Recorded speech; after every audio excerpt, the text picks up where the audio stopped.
Here we are. Let's call this part 4, just because I wanted to keep it posted. So I've got 1, 2, 3. I'm working on my 4th pleat.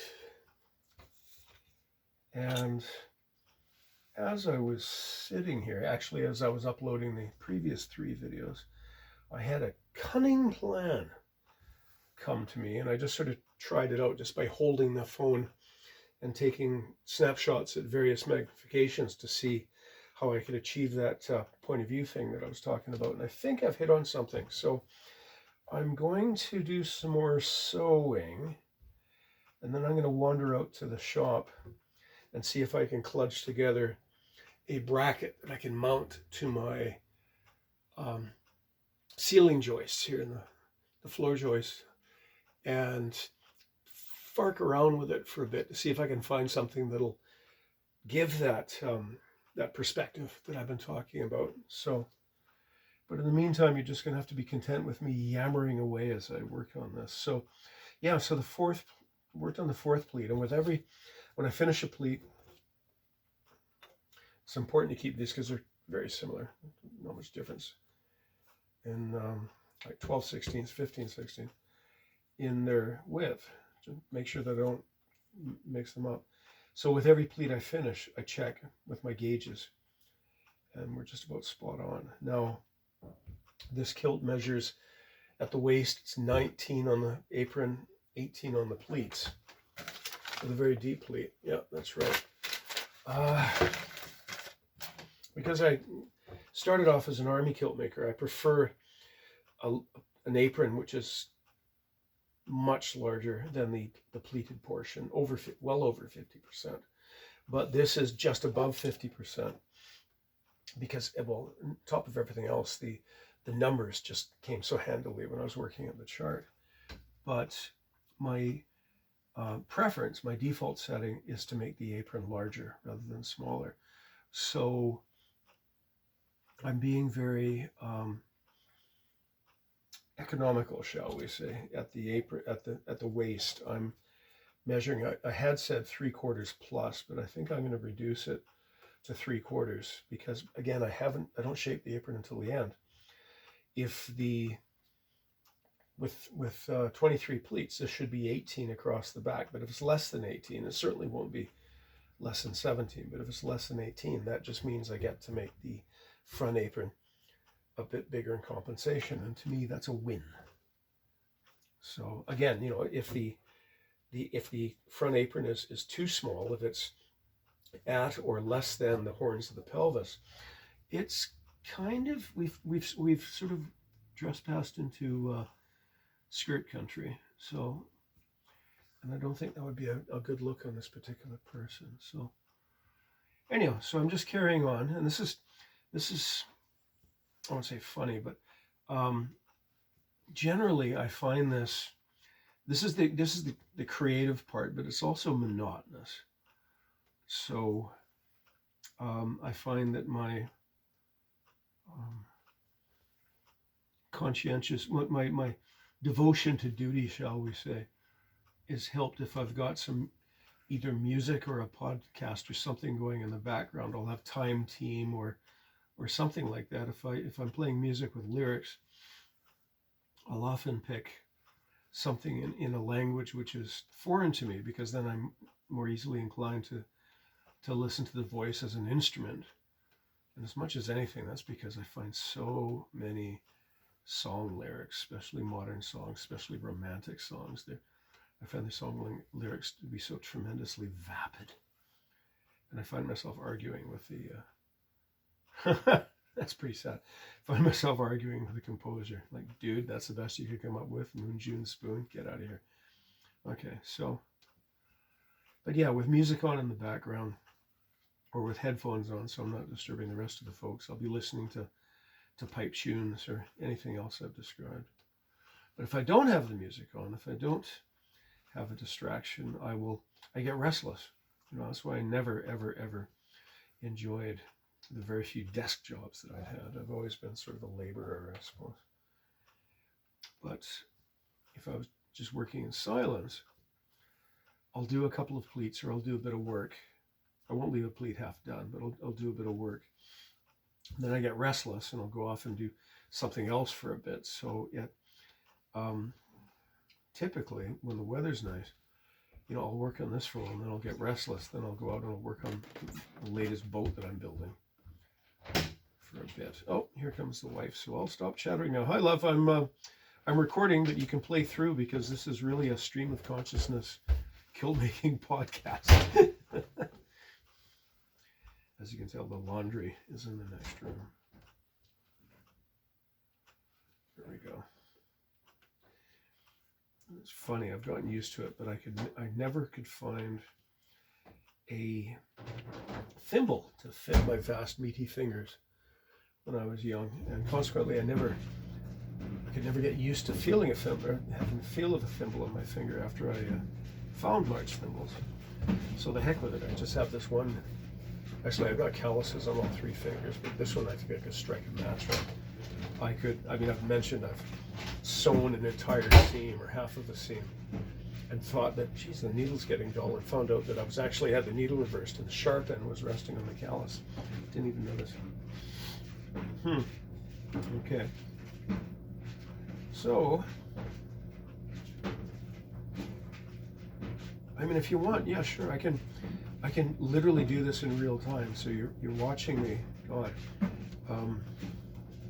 So all 23 seams. Sure, why the hell not? But it also means that I'm, God knows what's going to fall out of my mouth in my stream of consciousness, rambling as I carry on with this. But okay, getting down to the bottom, to the top, I should say. Look at me casting aside my own decisions. Okay, that looks lovely and straight. It looks a little wasp-waisted there, but I think that's okay. Down to the bottom, or the top. Out comes the pin. I overcast the edge to capture the yarn. I bring it up about 3/4 of an inch back.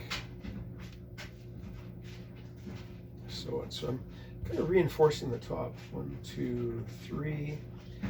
Now again, I'm using 100% cotton thread. I don't use polyester or cotton polyester anymore because I think the supplier of the stuff, naming no names, I think they changed the recipe or something because the quality is diminished recently. So, but this cotton is lovely because, again, what I mentioned earlier, we don't want the seam to be stronger than the cloth, right? And I'll work on old kilts where they've been using cobbler's thread or something like that. It's ridiculous. Okay, moving on to the next seam, and okay, that's good. That's good. Let's do the, I know it's going to be there. You can probably barely see the chalk marks, but okay, that's my top. Here's my bottom, that's slightly more visible. Good, that's centered, right on. And bring it over and roll the edge under. So, well, yeah, I don't want to see the chalk marks. I'm measuring to the inside of the chalk line.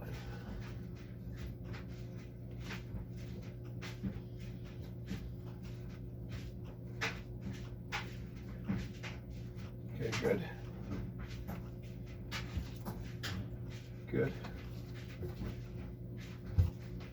Measuring to the outside of the chalk line down here at the hip. Good.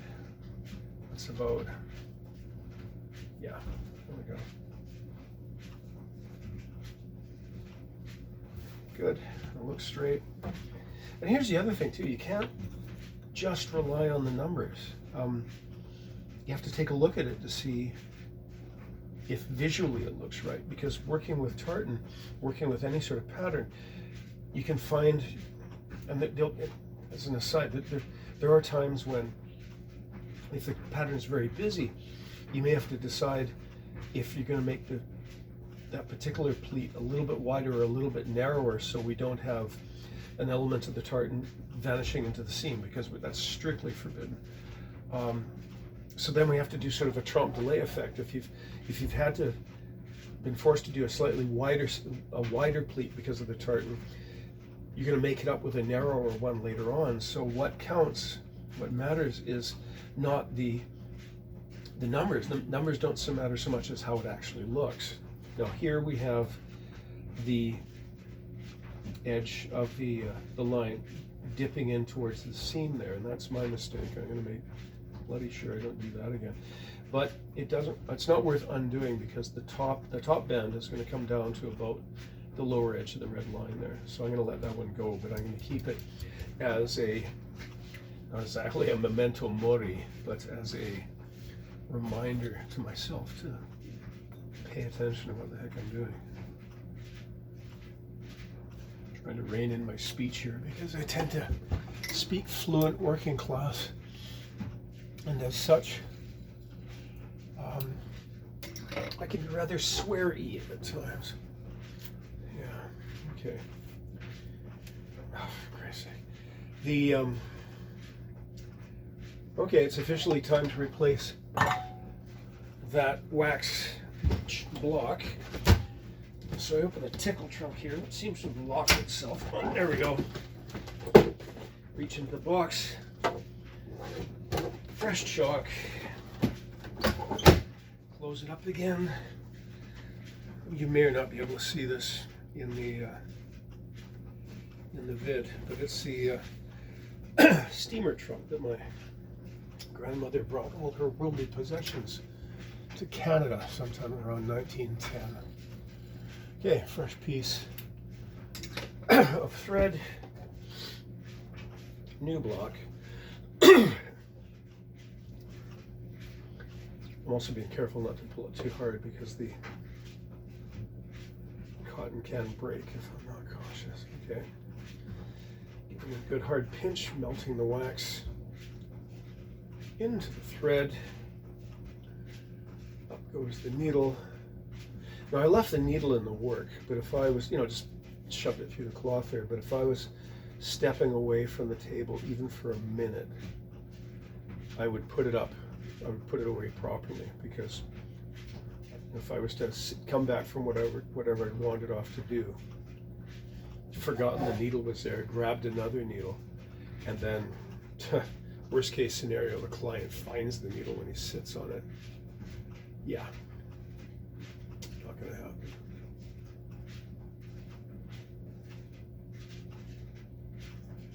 Okay, 1 knot, 2 knots. There we are. Get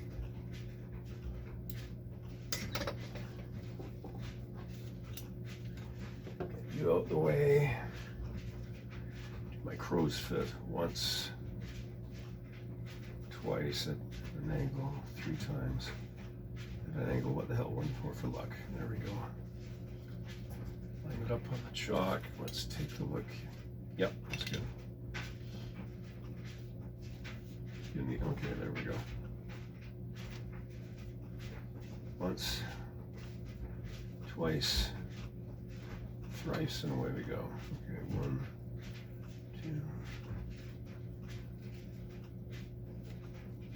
This is a restful tartan to work on.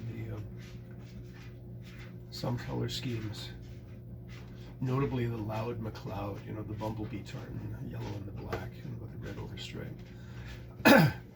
I work on that when I turn and look at the white wall, and it's like I have tartan test patterns in front of my eyes. Still, worse things happen at sea.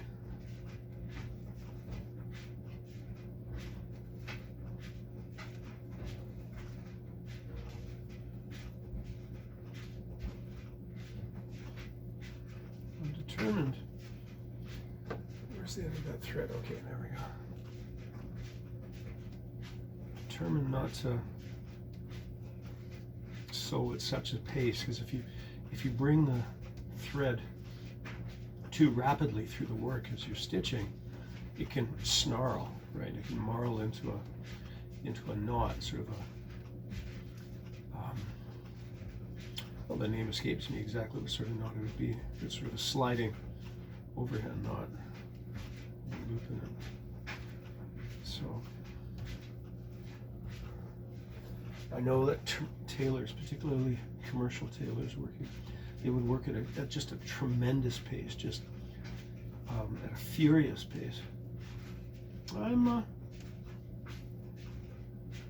determined not to do that.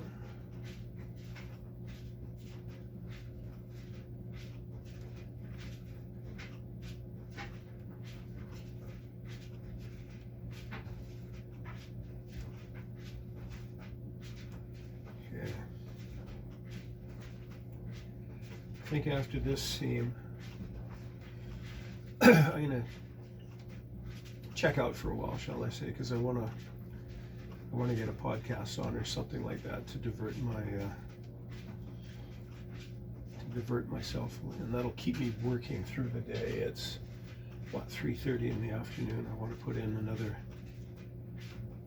3 hours before I quit for the day. I've been doing 12-hour days for like the last 10 days, 2 weeks, with those that emergency order I had, with those 3 kilts that had to be done on time. I got them done. I'll do a video on them to talk about them a little bit before I pack them up. It is the 4th today? 3rd, 4th? I don't know. Possibly the 4th. They'll be coming on the 10th to pick them up, so I have a little bit of time to plan and shoot a video about that. Okay, we're getting close to the end here.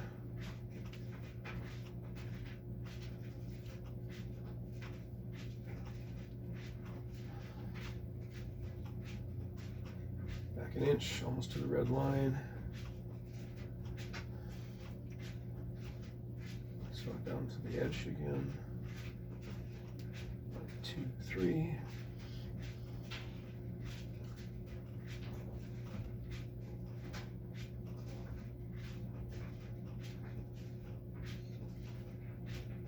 Good. Okay, there we are. Okay, this time I'm going to put the needle away, because I'm going to go to the shed, as I said, and see if I can clutch together some sort of little bracket so you can see what I see. But first, let's chalk the next one. 1, 2, goes to there. 1, 2, the other side. Now, I'm going to keep an eye on this. This is a new chalk, but it does dull. So I think when I come back, I'll find my chalk sharpening thing wherever I put it, and I'll sharpen that chalk. Because otherwise, you know, you're relying on a certain width of chalk, and it gets more and more dull, and you're making wider and wider a line, and then you go back and measure, and you wonder why your pleats have been getting progressively wider. But yeah, so 3/4, good.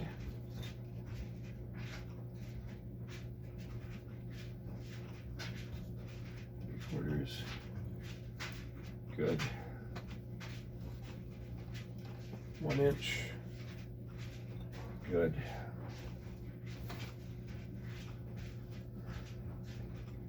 Looks straight to me. Good. Okay. Oh yeah, and here's the top band that I tore off. I rolled it up neatly, and there you go. There's the center of the apron, all set for a few chapters from now when I put the top band on. Okay. Yeah, I think I'm just going to carry on. I don't think you need to see everything, but my next video will be when I reach the halfway point at how many pleats is it? 23 pleats.